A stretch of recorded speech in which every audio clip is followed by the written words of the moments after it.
el psiquiatra va a poner tu nivel de neurotransmisores a un nivel más óptimo para que yo pueda trabajar mejor con la palabra hablada.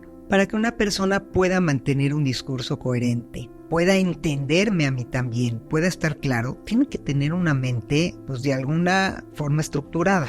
Es muy claro que en el cerebro hay cosas que ya sea eléctricas, ya sea bioquímicas, ya sea estructurales del cerebro, están modificadas y son responsables de determinada sintomatología. Trastorno obsesivo compulsivo. En esta enfermedad, el uso de los psicofármacos solamente es, digamos, importante en no más del 40 o 50% de los pacientes. Tiene un score muy bajo de efectividad.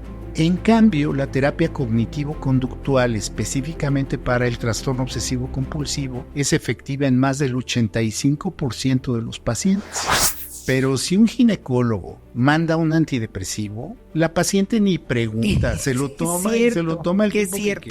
Cuando un psiquiatra mandamos una aspirina, el paciente se mete a Google y empieza a ver de qué se va a morir, ¿no? Pues es un prejuicio, ¿sí? Que los psiquiatras pareciera que lo que damos son venenos, ¿no? ¿Sabes cuál es la primera causa de ausentismo laboral en todo el mundo? Depresión. La depresión. Sí, entonces, sí. Y lo veo mucho, Héctor, no sé, lo veo mucho en jóvenes. Bienvenidos a un nuevo episodio de Resignificando Ando. Hoy para mí es un episodio muy especial, o más bien muy deseado, porque llevaba tiempo pensando que cómo no he hecho un episodio con un psiquiatra cuando es una profesión, una especialidad con la que tanto estamos de la mano los psicólogos y con la que tanto yo trabajo. Pero bueno, hoy tengo la fortuna de tener aquí a un psiquiatra, no solo a un psiquiatra, sino al psiquiatra con el que yo trabajo, en el que yo deposito mi confianza, el doctor Héctor Pineda. Muy bienvenido. Muchas gracias, Shulamit. Y bueno, vamos a hablar en este episodio de muchas cosas y muchas inquietudes. Cuándo sí, cuándo no. Cuál es la similitud y la diferencia entre la psicología y la psiquiatría. ¿Qué realmente es un medicamento? ¿Cómo trabaja un psicólogo y cómo trabaja un psiquiatra y por qué trabajamos desde lugares diferentes? ¿Cuándo es importante estar juntos? ¿Cuándo a veces no es tan necesario?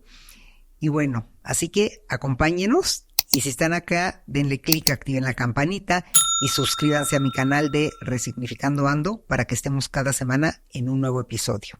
Pero antes de empezar, me gustaría, Héctor, además de darte la bienvenida a este episodio, que tú te pudieras presentar como te gustaría que hoy la gente sepa quién eres.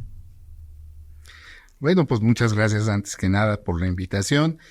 Pues mira, yo soy Héctor Pinedo, soy médico psiquiatra con 37 años de experiencia clínica. Soy además terapeuta cognitivo-conductual. Soy socio director clínico de una clínica que se llama Interdisciplinas Cognitivo-Conductuales. He sido maestro de pregrado y de posgrado en la Universidad Nacional Autónoma de México, lo fui por 20 años. Actualmente soy maestro del TEC de Monterrey, de la especialidad de psiquiatría en Monterrey. Fui jefe de hospitalización, de subdirector de hospitalización del Instituto Mexicano de Psiquiatría, ahora Instituto Nacional de Psiquiatría, doctor Ramón de la Fuente, y pues básicamente a eso. No, bueno, bastante, y muy dedicado a tu profesión, y sobre todo le faltó decir algo que yo he sido testigo, es muy atinado. Bueno, muy atinado porque me parece que de lo que hemos trabajado juntos, yo he visto que, y no es propaganda de ninguna forma, pero sí he visto que mis pacientes han hecho un cambio significativo. Y bueno, tenerte como equipo me hace sentirme, la verdad, muy en paz. Muchas gracias. ¿Dónde te puede encontrar la gente, mi querido Héctor, que te quiera buscar? Pues tengo una clínica ahí en Paseo de la Reforma, 2026, en el despacho 1705, en el edificio Reforma Plus. Mi clínica se llama clínica de interdisciplinas cognitivo-conductuales, donde participamos un grupo de profesionales, donde vemos psiquiatría infantil, psiquiatría del adulto, que es a la que yo me dedico, psiquiatría del anciano, y tenemos un grupo grande de terapeutas cognitivo-conductuales, tenemos un servicio de neurología y neurofisiología, y hacemos estimulación magnética transcraneal. Es una clínica de esquetamina para casos muy difíciles de depresión. Hacemos neuropsicología, y pues básicamente son todos los servicios que tenemos ahí. Bueno, pues ya saben dónde pueden encontrar a este gran psiquiatra, y después del episodio más lo van a querer buscar, así que comenzamos. Resignificando Ando, un espacio de crecimiento para conocer expertos y grandes historias de vida. Es tu momento de transformarte y conectar contigo. Recuerda, no eres lo que te pasa, sino lo que haces con lo que te pasa. Pues Héctor, además de que estoy emocionada de tenerte en este espacio, quiero confesarles a todos los que están aquí que tengo mucho tiempo queriendo hacer un episodio con un psiquiatra, con un médico psiquiatra, que ahorita vamos a entender de qué depende, porque es increíble cómo trabajamos de la mano. Yo principalmente trabajo con Héctor y no había tenido la oportunidad de tener un invitado en este espacio, y me parece que hoy va a ser un episodio fundamental porque todos vamos a aprender mucho. Y bueno, además de darte la bienvenida. El agradecido soy yo por la invitación, Shulamit. Qué bueno que estemos aquí. Y me gustaría empezar por preguntarte esta idea que la gente confunde de que como si fuéramos lo mismo un psiquiatra y un psicólogo. Hay una gran diferencia. ¿Cómo podríamos, con tu sabiduría y expertise, decir cuál es la diferencia real entre un psiquiatra y un psicólogo? Bueno, yo creo que tal vez la raíz y la inquietud y la vocación sean muy parecidas.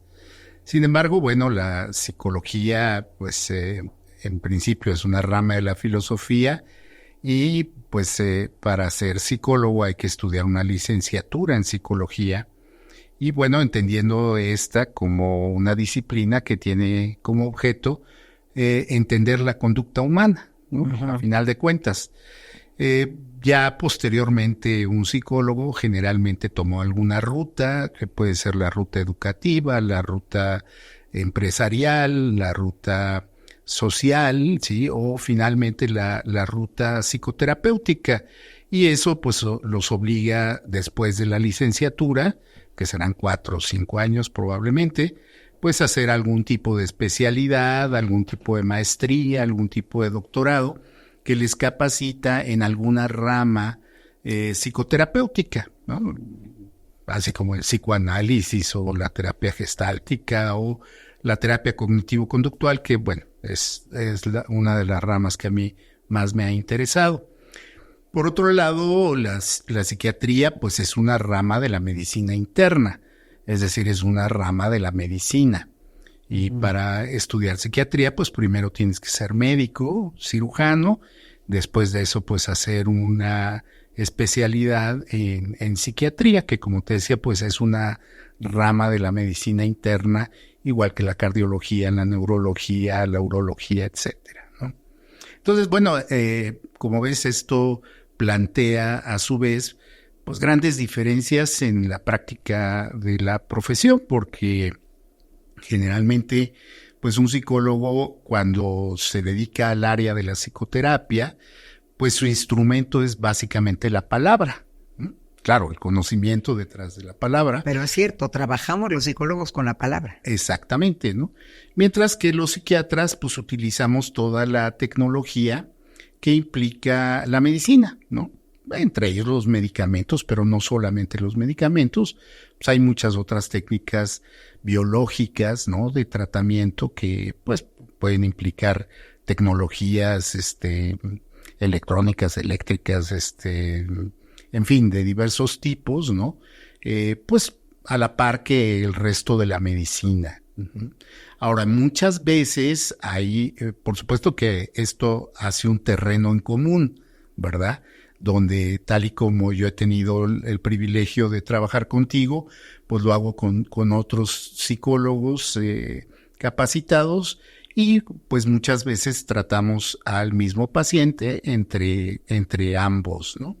Que es una combinación interesante, que yo la considero incluso muy buena, porque a veces yo le digo a mis pacientes, es que el psiquiatra va a poner tu nivel de neurotransmisores a un nivel más óptimo para que yo pueda trabajar mejor con la palabra hablada. Porque para que una gente, no sé si estés de acuerdo contigo, y es una de mis ideas de trabajar con un psiquiatra, para que una persona pueda mantener un discurso coherente, pueda entenderme a mí también, pueda estar claro, tiene que tener una mente, pues de alguna forma estructurada, ¿cierto? Claro, sí, por supuesto. Es decir, yo les explico a los pacientes que muchas veces, para que entiendan tal vez esta diferencia, yo digo, mira, los psiquiatras por lo general lo que trabajamos es el hardware.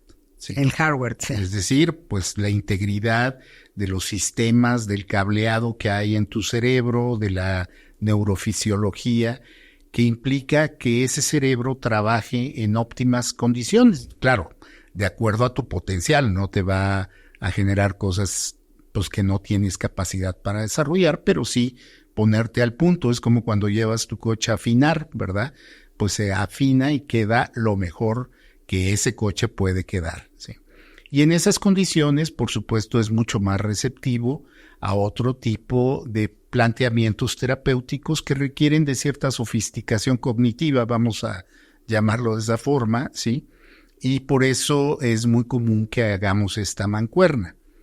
Aunque dicho sea de paso, los médicos, pues lo que tratamos son enfermedades, no personas con problemas. Esa es una gran diferencia.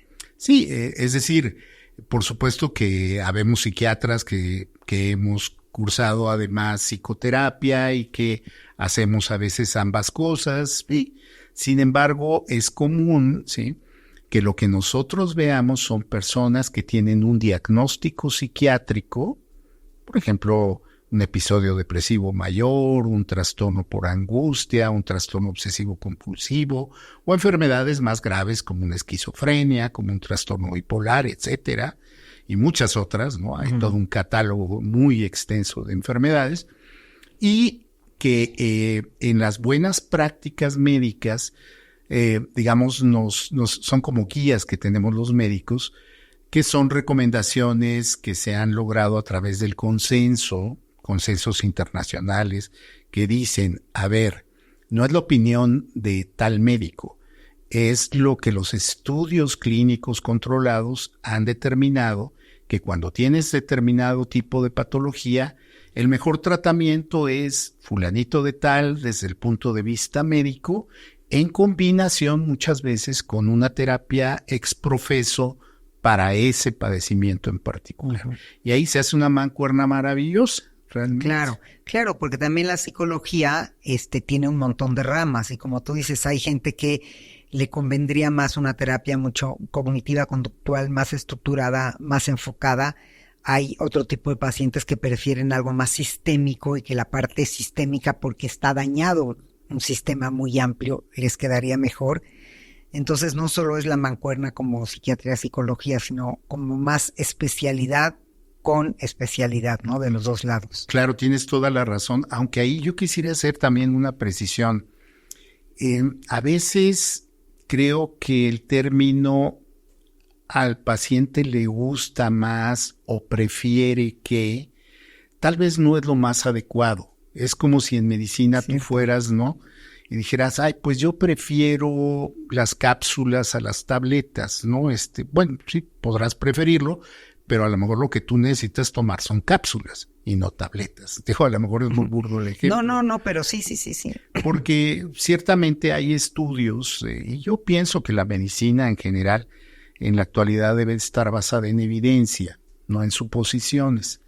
Y los estudios son los que pues nos respaldan para decir, mira, en determinado tipo de trastorno, este tipo de abordaje es el que realmente ha demostrado eficacia y eficiencia. Tú ahorita pusiste un ejemplo muy bueno, pero a mí se me ocurre hablando de no enfermedades, pero, por ejemplo, problemas de familia, ¿no? Bueno, se abordan bajo un marco teórico muy específico que puede ser, por ejemplo, la teoría sistémica, perfecto, pero no estamos hablando necesariamente de enfermedad. A lo mejor sí de enfermedad social o familiar, pero no en el concepto médico de enfermedad. Y ahí sí puede haber gustos y diferencias, ¿no? Pero sí creo que hay evidencia suficiente como para suponer que tales técnicas funcionan mejor que otras, ¿no? Sí, no sé, tal vez un buen ejemplo es la ansiedad, que es hoy uno de los fenómenos más importantes. Yo creo que sí hay técnicas mucho más específicas para tratar ansiedad, y ahí es donde la mancuerna tal vez es más precisa, tendría que ser más precisa. Sí, bueno, simplemente a lo que tú eres una gran especialista en trauma, o sea, creo que es muy claro qué cosas funcionan y qué cosas no tienen mucha evidencia que funcionen, ¿no? Creo que hay material suficiente. Yo creo que es uno de los temas pues que más actualidad tienen, ¿no? En el campo de la psicoterapia, la psicotraumatología, ¿no? Creo que es muy importante y pues hay infinidad de estudios, ¿no? Al respecto. Hablando un poco de estudios y de ciencia, ¿cómo haces tú como psiquiatra cuando te llega la gente con esta resistencia a la parte de medicarse? Porque creo que por más de que se ha trabajado en este tema mucho, todavía hay como la idea de que ir con el psiquiatra y medicarte es que estás loco. Claro, es una excelente pregunta. Y mira, tengo 37 años, cumplo de ejercer psiquiatría, así este año. Y yo creo que es a lo primero que nos enfrentamos, ¿no? Generalmente el paciente llega y lo primero que te dice es, mire, vengo porque me mandó mi terapeuta o porque fulanito de tal me dijo que me iba a hacer mucho bien, pero de una vez le digo que a mí no me gusta tomar medicamentos, ¿no?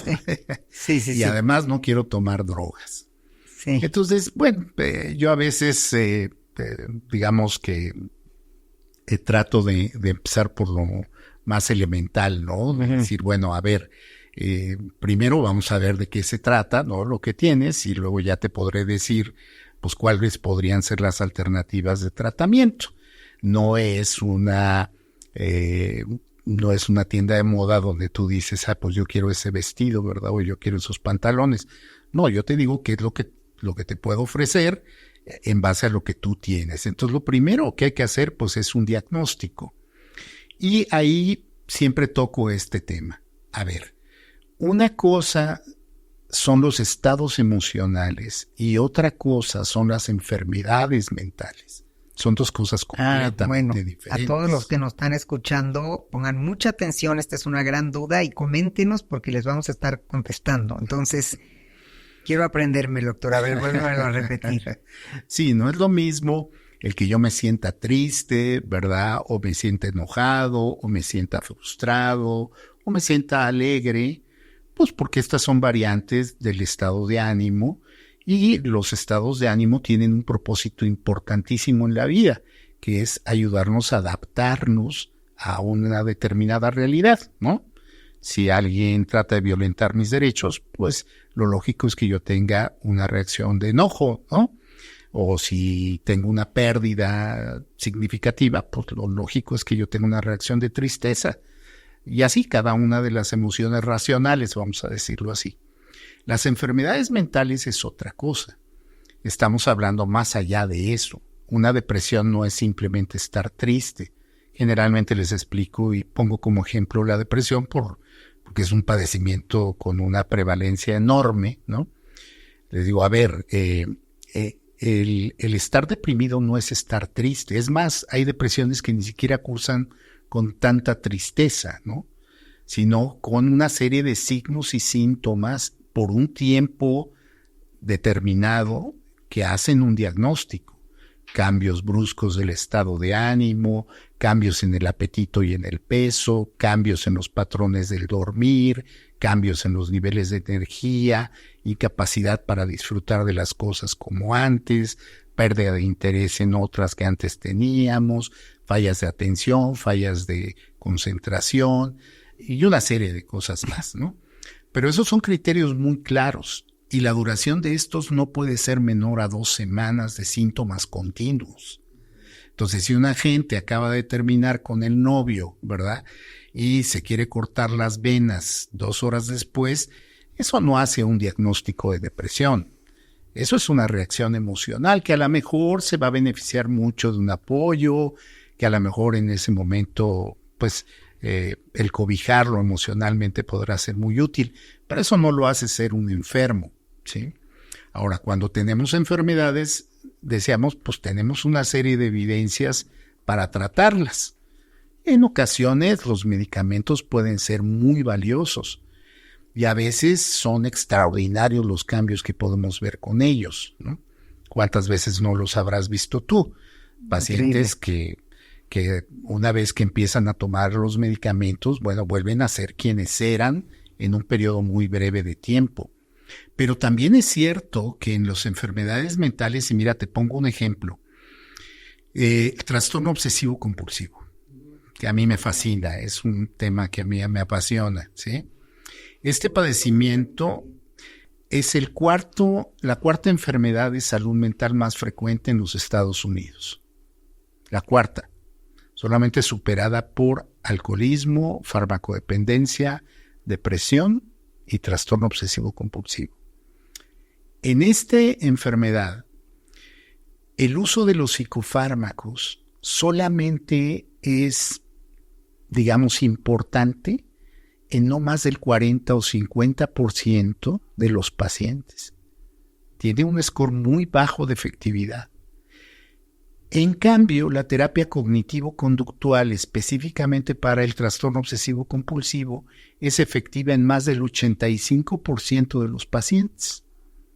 Entonces, claro, cuando juntas ambas, pues la probabilidad de beneficiar al paciente es enorme, ¿eh? Claro. Probablemente si ponemos otra enfermedad al revés, por decirte algo, la esquizofrenia, bueno, la psicoterapia en la esquizofrenia es muy importante. Claro que ayuda mucho, sobre todo a las secuelas, digamos, sociales y laborales en el paciente esquizofrénico.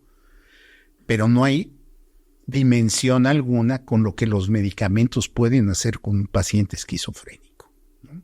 Ahí el medicamento es pues sí, el control de las alucinaciones, de las ideas delirantes, etcétera.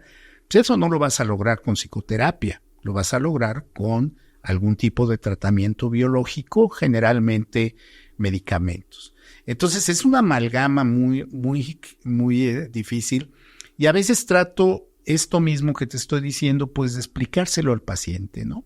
Otro dato muy importante es los prejuicios. Yo les digo, mira, es muy chistoso, pero si un ginecólogo manda un antidepresivo, la paciente ni pregunta, se lo toma y se lo toma el tiempo que quiera. Cuando un psiquiatra mandamos una aspirina, el paciente se mete a Google y empieza a ver de qué se va a morir, ¿no? Pues es un prejuicio, ¿sí? Que los psiquiatras pareciera que lo que damos son venenos, ¿no? Y lo cual no es cierto. Digo, mira, los antidepresivos, ¿no?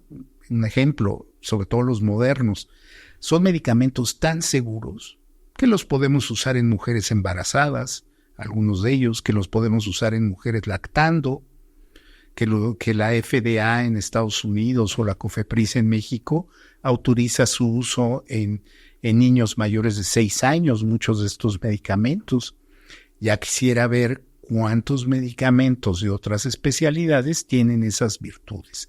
Y por lo tanto, nadie se puede volver adicto a un antidepresivo, porque no es una happy pill. Afortunadamente yo no estoy deprimido, Shulami, pero si yo me tomo un camión de Prozac, no me va a servir para maldita la cosa. Ni voy a estar más contento, ni me va a dar, no me va a servir para nada. Funciona si tienes depresión. Funciona si tienes un trastorno por ansiedad. Si no, no. Y este mito o este prejuicio que dices, ¿es tan cierto? Sí, porque a mí me preguntan y yo creo que como terapeutas, yo como psicóloga sin ser médica, tengo que tener muy claro, ética y responsablemente, que yo no puedo medicar. Muchos pacientes, por no decir que van al psiquiatra, porque entonces ya pasé a un paso de mayor enfermedad, bueno, tú con tu experiencia, si tienes ejerciendo 40 años como terapeuta, ya dime qué toman los deprimidos, qué se puede comprar en la farmacia, ya dime qué me tomo tú. En la vida lo haría, pero sé psicólogos que lo hacen. Sí, claro. Y entonces, mi pregunta es, ¿realmente estamos jugando con la bioquímica del cerebro? Sí, claro. O sea, una cosa es que sean medicamentos muy seguros cuando están bien prescritos. Y una cosa que, mira, no quisiera yo sonar petulante, porque los médicos luego somos un poco petulantes, ¿no? Hay que decirlo, pero la realidad es que lo difícil no es mandar un medicamento. Lo difícil es hacerte responsable de una complicación de ese medicamento. No sé si me explico.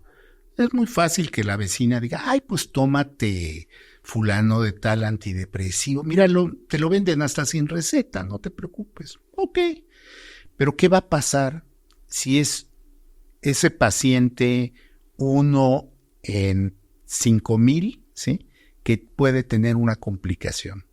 Un médico sabe qué hacer.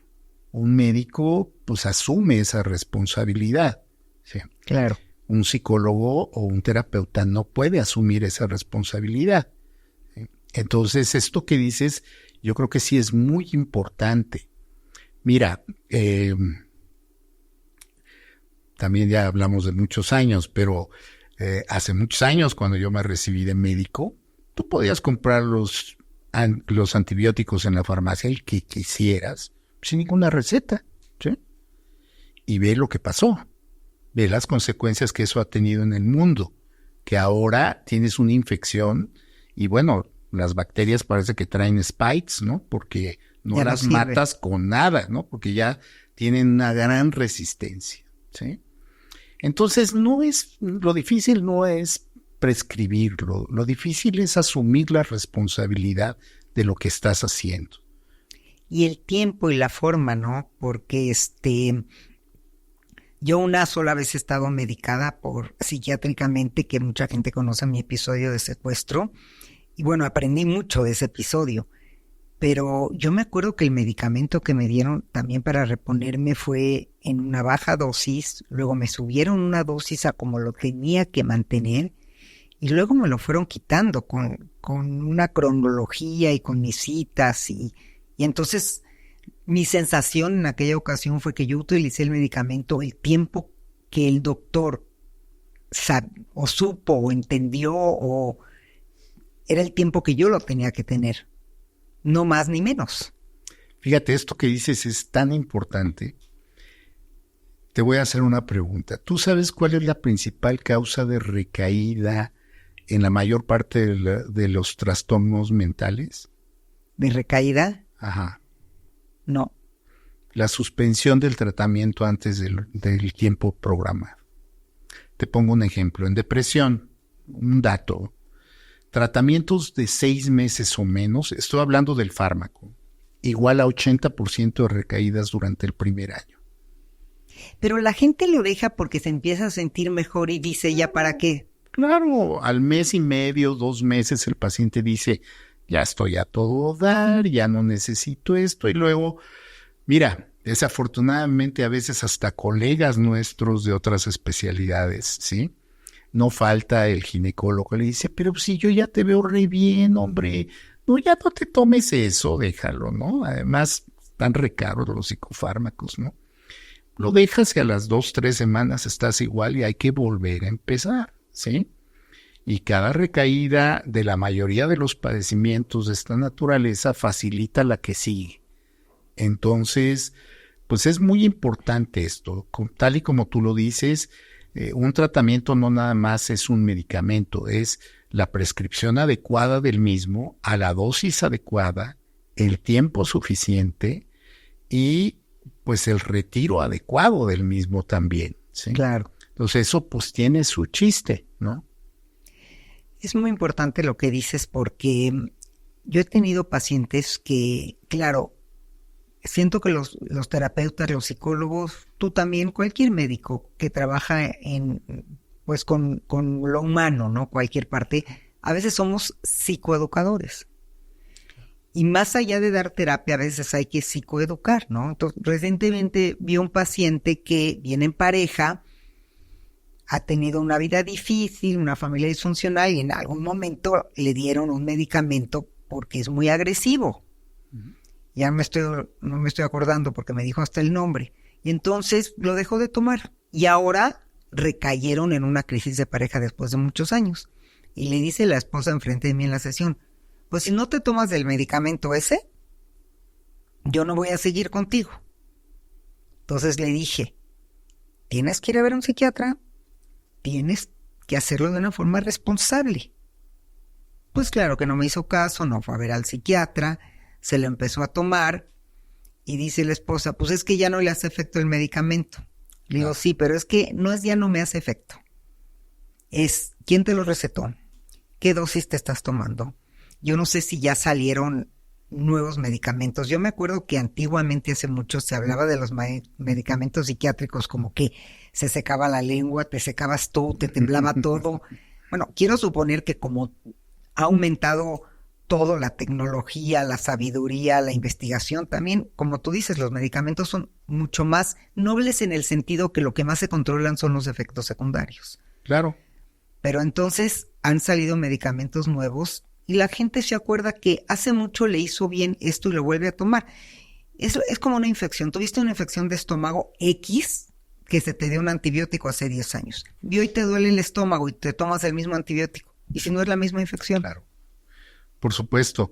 Es así de complejo, tal y como tú lo dices. Yo por eso me pongo muy estricta. Muy estricta. Yo he llegado, incluso ha sido una discusión que tengo en mi clínica con mis terapeutas, sobre todo con un especialista en adicciones, que hemos discutido hasta dónde a veces como terapeuta tienes que decir, me da mucha pena, pero también este espacio es mi responsabilidad. Y si tú no vas a ver a un psiquiatra, yo no te puedo seguir atendiendo. Porque yo me estoy haciendo responsable de esa persona. Claro, tienes toda la razón y yo creo que es lo ético, porque si volvemos un poco a la evidencia, y si yo sé que el procedimiento terapéutico es de determinada manera, el aceptar yo una variante que puede poner en riesgo la integridad física o emocional de un paciente, pues me estoy haciendo cómplice, ¿no? Definitivamente. El doctor Ramón de la Fuente, en paz descanse, sí, una persona sí sé quién es, emblemática, fue mi maestro, mi jefe durante muchos años, ¿sí? Decía, miren, muchachos, cuando nos daba clases a los entonces residentes, una depresión que sale echándole ganas no es una depresión. Es buenísimo. Que les quede claro, ¿sí? Tratando de poner énfasis, decir, pues no nada más es cosa de echarle ganas, ¿no? Claro, las ganas pues son importantes, ¿no? La actitud. La voluntad y lo que tú quieras, pero pues cuando tú tienes, decir, bueno, pues entonces imagínate que alguien que tiene diarrea le dices, pues échale ganas, ¿no? Pues, le voy a echar todas las ganas del mundo, pero eso no significa que sea el camino correcto. Entonces, esto que tú dices de la responsabilidad de saber que la solución está por un lado y no por otro, pues es importante. Es importante. Y que no todo es de la voluntad.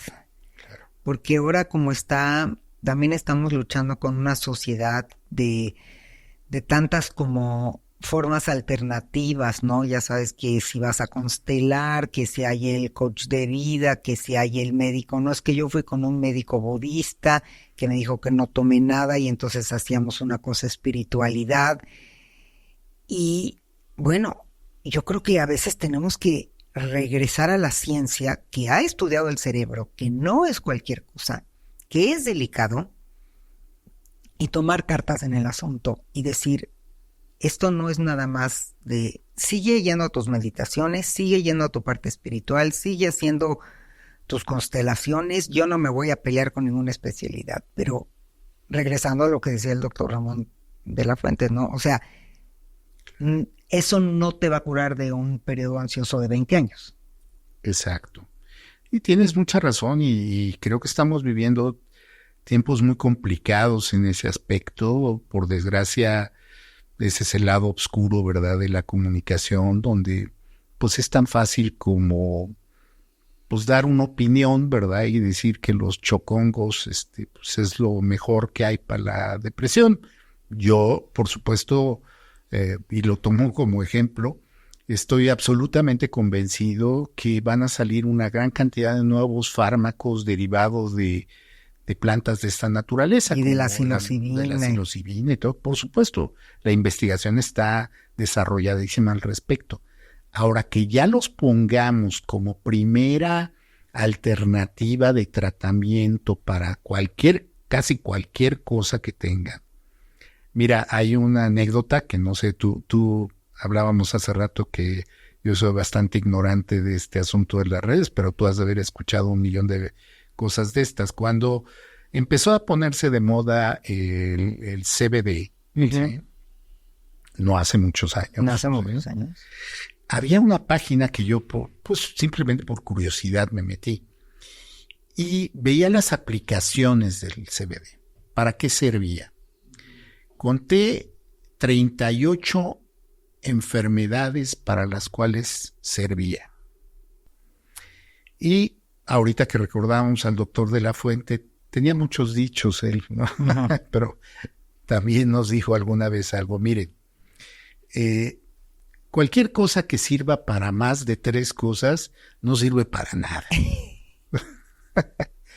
Pues es que, ¿qué tiene que ver, no? Pues las vías biliares, ¿verdad?, con el cíngulo en el cerebro. Pues es difícil, ¿no?, decir que con el mismo instrumento puedo arreglar las dos cosas. Creo que ahí empieza el problema, ¿no? Que no hay un diagnóstico. Si no hay un diagnóstico, pues ¿cómo va a haber un tratamiento? Sí, y que un medicamento sirva para todo y sea el de moda, y también me llegan pacientes es que mi primo estaba de la patada. Él se compró Prozac, fue a la farmacia, se lo compró y está como nuevo, yo me lo empecé a tomar ayer. La pregunta es, ese fue tu primo, con lo que él tenía, padecía, la dosis. ¿Cómo tomarse algo así, no? No es una aspirina. Y aquí es donde se polariza, ¿no? Lo que no me gusta. Hay quienes lo toman como que, tómate un ansiolítico, ya, tómate un antidepresivo. Y quienes llegan con el prejuicio al psiquiatra de, vengo obligadísimo, pero le vengo a advertir que no me voy a tomar nada, ¿no? Es la polarización que estamos viviendo, la facilidad de conseguir todo y hacer lo que el primo y el hermano, lo que te sirvió hace 20 años. Y el no confiar en esta parte médica, el no confiar en tu terapeuta cuando te dice quiero que vayas a ver a un psiquiatra, ¿no? Esta polarización, ¿a dónde nos va a llegar? ¿O cómo crees que se va a acercar el punto medio? ¿Vendrá en algún momento? Híjole, fíjate que sí, creo que es inevitable, ¿no? Porque el paradigma mente-cerebro, pues ya es algo totalmente dicotómico que se aleja muchísimo de la realidad, ¿no? Pues es como el alma y el cuerpo, ¿verdad? Bueno, pues si no hay uno, no hay el otro, en cierto modo, ¿no? Entonces son inherentes. Pero fíjate que las cosas todavía se van a complicar un poco más. Hablando específicamente de los fármacos, un paradigma al cual nos estamos enfrentando muchos de los médicos, no solamente en psiquiatría, es a lo que ahora llamamos medicina de precisión, que ya va más allá de la experiencia del propio médico sobre el uso de un medicamento, sino la capacidad que tenemos a través de ciertos estudios genéticos de poder predecir, entre comillas, qué clase de medicamentos son los que tú, Shulami, ¿sí?, vas a poder, tu organismo va a poder manejar adecuadamente y cuáles no. Me llama mucho la atención que en una conversación anterior fue que me dijiste eso, que me pareció un descubrimiento impresionante. Es maravilloso. Esta prueba se llama Affinity, es una prueba genética que se hace con DNA, así como en CSI, ¿verdad? Le sacan con un hisopo y entonces en 10 días tienes un resultado donde se analizan más de 350 fármacos o más, ¿sí? Y en el cual puedes incluso analizar no solamente medicamentos, sino cierto tipo de alimentos, etcétera, de nutrientes, y saber con mucha mayor precisión qué puedes o no dar. Uh-huh. Yo esta prueba, para que te quede claro, se la regalé a mi nieta que tiene 6 años, ¿no? Porque pues ahora sí, su mamá llega, ¿verdad?, con el pediatra y le dice, mire doctor, esto se puede tomar, esto no puede tomar. Entonces se vuelve todavía más complicado. No nada más es que, yo tengo mucha experiencia con Prozac y me ha ido muy bien con mis pacientes. Sí, claro que eso es importantísimo y tengo mucha experiencia en su uso. Sí, pero quién sabe si este paciente en particular resulta que no responde a Prozac. O no solamente que no responde, sino que puede tener efectos secundarios muy importantes por su genética. Ahora, ¿y si la gente no se hace esa prueba? Que a mí, el día que me lo comentaste, se me hizo fabuloso. Fue para mí algo, un descubrimiento. Si no se hace esa prueba y tú ves que no está teniendo efectos favorables, aquí está la situación de que pudo haberle hecho 0 efecto, ¿no? Ajá. Como dices, lo de la Happy Pill, o tener que cambiar el medicamento. Es lo que yo le digo a mis pacientes. Ese es el arte de ir con un psiquiatra. Yo no te puedo decir, ni siquiera conozco. Incluso les pongo un ejemplo que a ver si no estoy diciendo una tontería, y si sí, perdónenme todos, pero yo se los explico de esta manera. Le digo, imagínense el reto que tiene un psiquiatra. Tú vas a hacerte tu chequeo, te haces sangre, vas con un internista, qué fácil, tiene alto el colesterol, bajo la bilirrubina, ahí tiene escrito todo tu diagnóstico. Un psiquiatra, en 1 hora, sin poderte sacar con una jeringa tu bioquímica, tiene que entender qué tienes y qué medicamento necesitas. Bueno, así lo veo yo. Sí. Porque tú ves a un paciente triste y tú tienes que tener la habilidad diagnóstica, lo digo así porque es una habilidad, para entender que tiene una combinación entre depresión y ansiedad y necesita este medicamento. No te llega con un análisis de un laboratorio donde le metieron una hoja a su bioquímica, le sacaron y vieron la dosis que tiene de ansiedad, de depresión, de tal. Claro. Ahí es donde radica, yo digo, la expertise o la sabiduría del psiquiatra, porque además, yo digo, tiene una sesión. ¿Y por qué digo una sesión? Porque si yo ya fui a verte y soy de los que estoy sufriendo, a mí no me digas, nos vemos la semana que entra, dime qué me tomó en este minuto. Claro. Sí. Yo sí le puedo decir a la gente, es un proceso terapéutico, te dejo esta tarea, quiero que reflexiones en esto y te veo la semana que entra. Pero si una persona se quiere medicar y llega como a veces llegan los que no quieren y los que llegan ya muy mal o muy tarde, y ese día van a ir a la farmacia, y tú tienes ese día que sacar un diagnóstico en 1 hora, ¿cierto? No dije una tontería, o no están así. No, tienes toda la razón. Sí es cierto que muchas veces tiene uno y con frecuencia te puedes quedar con algunas dudas, ¿no? Y decir, bueno, esto me parece evidente, pero hay otras cosas que quisiera descartar, ¿no? Para lo cual voy a necesitar ciertos estudios, pero tal y como tú dices, el paciente normalmente espera salir con algo, porque normalmente cuando llegan con el psiquiatra, pues llegan en crisis, ¿no? Entonces, algo hay que hacer. Y sí, efectivamente, el expertise se logra en tener, pues, un dominio, pues, bastante ágil de la entrevista, que te permita, pues, al mismo tiempo escuchar, ¿sí? Pero también cuestionar y explorar ciertas áreas que te van como quitando la maleza, digamos, ¿no? Y dejando algunas cosas, insisto, que algunas son, pues a lo mejor muy gruesas, ¿no? Y después tendrás que irte al tejido fino y a veces se lo dice uno al paciente, mira, esto me queda claro y probablemente ahorita necesitamos hacer esto, pero quiero escarbar más y quiero conocerte más a fondo y quiero ver cómo respondes a esto y si no, pues cambiamos otra cosa, etcétera. Pero sí, efectivamente todavía Una de las diferencias más importantes entre la psiquiatría y la neurología es que la neurología pues es una rama de la medicina que también, al mismo tiempo que el psiquiatra, estudia el cerebro, pero de enfermedades cuyo origen es más o menos claro, entre comillas. Es decir, por lo menos sabemos cuál es el área y por dónde están las cosas. En cambio, en psiquiatría es mucho más complejo, ¿no? Porque pues no contamos todavía con marcadores biológicos tan precisos, ¿no? Como a veces los neurólogos tienen, ¿no? Ya estamos muy cerquita, déjame decirte, ¿eh? Hay Justamente muchos esa es mi marcadores. duda. ¿Cómo podrías tú medir esta como una... Tenemos muchos, te pongo el ejemplo en depresión, probablemente hay unos 18, 20 marcadores biológicos potenciales, pero que todavía no tienen la sensibilidad y la especificidad suficiente como para que digas, mira, aquí está tu depresión. Sí, es este papelito, es lo que te digo, o sea, no te haces un check-up y llegas con el doctor. Pero estamos cerca.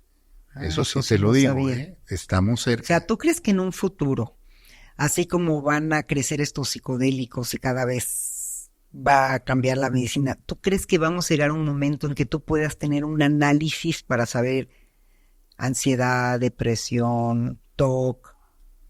Por supuesto, o sea, sin lugar a dudas, ¿sí? Te digo que estamos muy cerca. Yo no sé si tú seguramente has de haber escuchado lo que es una tomografía por emisión de positrones. Sí. Es un estudio pues, muy sofisticado donde uno puede ver en imágenes el cerebro trabajando, en imágenes, ¿sí? En tiempo real. Bueno, si yo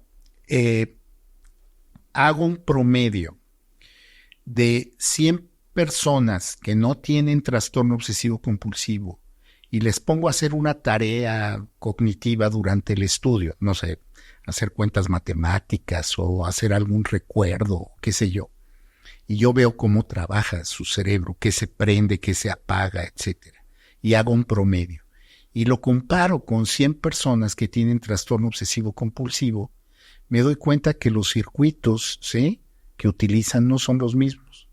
Las imágenes son diferentes, ¿sí? Qué interesante. O sea, esto todavía dista de decir, la tomografía por emisión de positrones va a ser el diagnóstico de trastorno obsesivo-compulsivo. No, todavía no estamos ahí. Pero ya tenemos, te lo pongo como ejemplo de estas diferencias, ¿no? Es muy claro que en el cerebro hay cosas que ya sea eléctricas, ya sea bioquímicas, ya sea estructurales del cerebro, están modificadas y son responsables de determinada sintomatología. Así yo espero, antes de morir, poder ver muchos de esos marcadores, pero créeme que estamos cerca, ¿eh? No estamos tan lejos.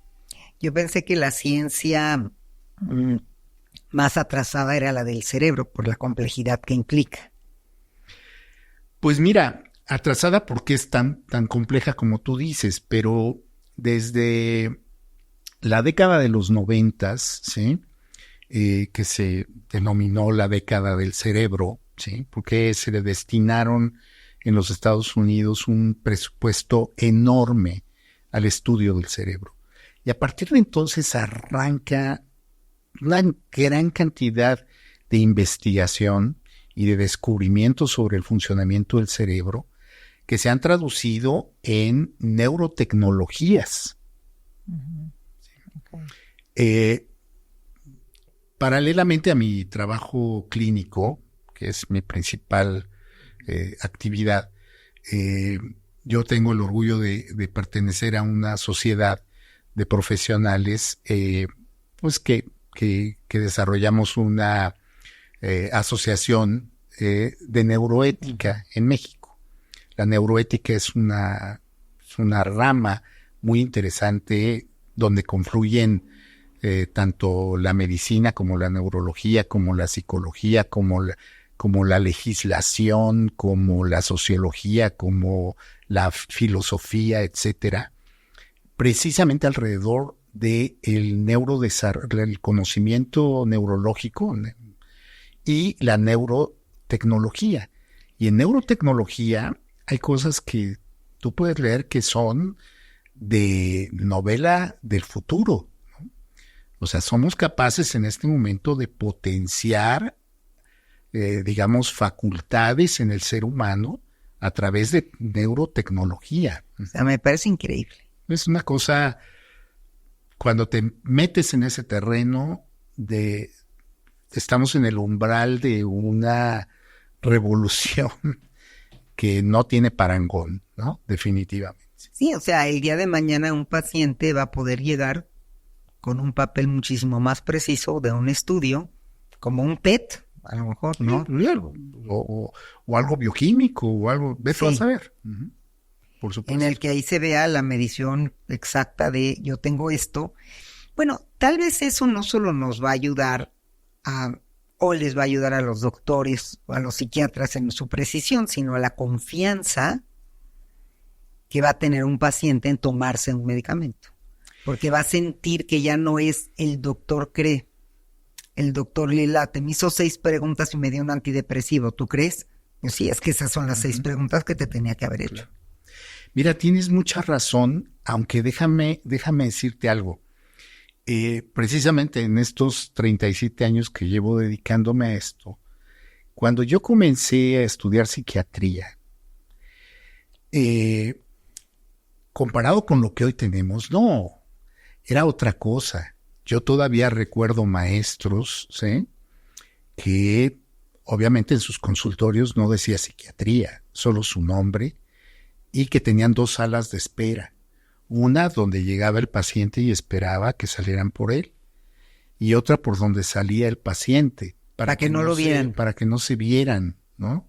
Eso era vergonzante. Era casi como aquellos consultorios en el centro de la ciudad que dicen de enfermedades prohibidas. Exacto. Pues haz de cuenta, ¿no? En la actualidad yo creo que hay mucha más naturalidad. Por supuesto que falta muchísimo, ¿eh? Pero yo sí te puedo decir que en estos años el panorama ha sido completamente diferente a como era hace 20, 30 años en México. Uh-huh. Claro, depende del estrato social, depende de la educación, depende de muchas cosas, pero ha ido venciéndose y yo creo que cada vez la gente lo ve con un poco más de naturalidad, ¿no? Un poco más de receptividad, digamos, ¿no? Y también porque de alguna forma el mundo en el que vivimos, que paradójicamente acá ha mejorado, que científicamente han habido muchos avances, también hay la otra parte caótica que nos ha llevado a un mundo donde la ansiedad y la depresión están en un nivel impresionante, en este mundo en el que todo es desechable, pero en el que siempre estamos ansiosos por el futuro, en el que entonces también ya la gente necesita medicarse más de lo que necesitó en otras épocas. Por supuesto. Pues tú imagínate, ¿sabes cuál es la primera causa de ausentismo laboral en todo el mundo? Depresión. La depresión. Sí. Entonces, sí. Y lo veo mucho, Héctor, no sé, lo veo mucho en jóvenes. Y muy jóvenes, muy jóvenes que se sienten muy mal, están muy mal y no van a trabajar. No sé, pienso que la depresión que yo veía cuando yo empecé a ser terapeuta también hace varios años, era en gente un poco más grande o de la mediana edad para arriba. Hoy, ¿no sientes que los jóvenes, muy jóvenes, tienen más depresión? Mira, sí, hay evidencia que sí. Probablemente el mundo que vivimos, no probablemente, con toda seguridad es un mundo mucho más complejo, mucho más competitivo, mucho más estresante, ¿no? Aunque también hay que decirlo, también se diagnostica más precisamente, porque también había el prejuicio. Yo me acuerdo que, fíjate, si para los adolescentes es difícil hacer el diagnóstico de depresión, imagínate para los niños, ¿no? En mi época, pues, niño era ser sinónimo de ser feliz. O sea, un niño, pues, ¿cómo debía estar deprimido? No era posible, ¿me explico? Ahora pues sabemos que claro que es posible, ¿no? Y que la depresión pues puede dar en cualquier etapa de la vida. Entonces yo creo que también ha habido mayor precisión y mayor capacidad diagnóstica, incluso por médicos no psiquiatras, que eso hay que decirlo también. Ahora es mucho más común, por ejemplo, que los pediatras nos manden pacientes, ¿no? Los médicos que ven jóvenes, bueno, los gastroenterólogos, los internistas, etcétera, hagan diagnósticos de depresión. Ahora es mucho más común que antes, mucho más común. Entonces yo creo que son las dos cosas. Cierto. La gente confía un poco más en que hay que atender eso a una edad más temprana, incluso los médicos, y entonces mandan. Oye, Héctor, ¿cuál dirías tú que es, con esta experiencia de 37 años, el reto más grande que te enfrentas hoy como psiquiatra? Mira, tal vez, bueno, por la etapa de vida que tengo, etcétera, tal vez el reto más grande es integrar un poco toda la experiencia que he tenido desde una perspectiva diferente a la medicina, y por eso te hacía referencia a la neuroética, porque a mí me parece que estamos en un umbral de cambio y estamos adquiriendo una serie de herramientas que debemos de ser muy cuidadosos y debemos ser muy cautelosos con ellas, ¿no? El uso de biotecnología o de neurotecnología para condiciones no médicas, o sea, no enfermedades. Tú imagínate, por ejemplo, manipular el cerebro de un soldado, ¿no? Para que no tenga dolor, ¿no? O para que sea más resiliente, ¿no? Al trauma. Es una paradoja ética terrible, ¿no? Y parece de novela de terror, Sí, ¿no? sí, Pues sí. estamos en ese umbral, ¿sí? O simplemente el deseo de que, a pesar de que yo soy una persona brillante, tengo una integridad del sistema nervioso completa, pero ¿por qué no potenciar mi memoria o potenciar mi atención y concentración? ¿Sí? Y hay Sí, todo sí, un sí. movimiento mundial al respecto, ¿eh? No creas que es la idea de uno o dos. En las universidades top 10, ¿sí? Son movimientos completos de gente que exige el derecho a tomar tratamientos para el déficit de atención sin tenerlo. Cuestionable, ¿no? Ese es uno de los retos. Entonces, por eso te digo que como reto personal, por la etapa que me toca vivir, Claro, creo claro. que ese es el más interesante de todos. Okay. Pues bueno, me parece que es una plática fascinante que me quedaría 2 horas más, pero el tiempo se me pasó volando. Estamos llegando al final del episodio. Y si cerráramos con un mensaje, idea, recomendación, algo fuerte que le pudieras decir a toda la gente que nos ha estado acompañando hasta este momento y escuchando, pues me pareció fascinante, interesante. Yo aprendí mucho realmente de escucharte. ¿Qué podrías decir de un mensaje para cerrar este episodio? Bueno, que la parte buena es que, así como ahorita terminé tal vez de manera un poco dramática, yo diría que la parte buena es que hoy hay solución para muchas más condiciones de las que teníamos antes, que se veían simplemente con, pues pon el lomo fuerte, ¿verdad? Y pues échale ganas y pues hay como vayas pudiendo. Yo creo que habemos profesionales en la actualidad que nos dedicamos a la salud mental, que pues que estamos preparados para poder ser pues una guía, ¿no? Para personas que a veces la desesperanza hacen que les sea muy difícil buscar ayuda, ¿no? Y la desesperanza vista como un fenómeno exclusivamente emocional, pues tal vez sea debatible, pero la desesperanza como síntoma es un síntoma de una enfermedad como la depresión, que es tan frecuente y tan recurrente en nuestro medio. Entonces, pues el darse la oportunidad de tomar una cita cuando no se sientan bien, ¿no? Saber que no se están sintiendo como solían serlo. Sí, el tener definitivamente el darse uno la oportunidad, ¿no? De que, aunque nuestro aparato mental nos diga que hay poca esperanza para solucionar algo, pues hay profesionales que nos dedicamos a esto, ¿no? Y que podemos, en principio, dar una opinión basada en, no nada más en ocurrencias, ¿no? Sino pues en toda una serie de estudios al respecto, y que puede ser la solución de problemas existenciales, o mal entendidos como existenciales, Exacto. cuando en realidad son enfermedades, ¿no?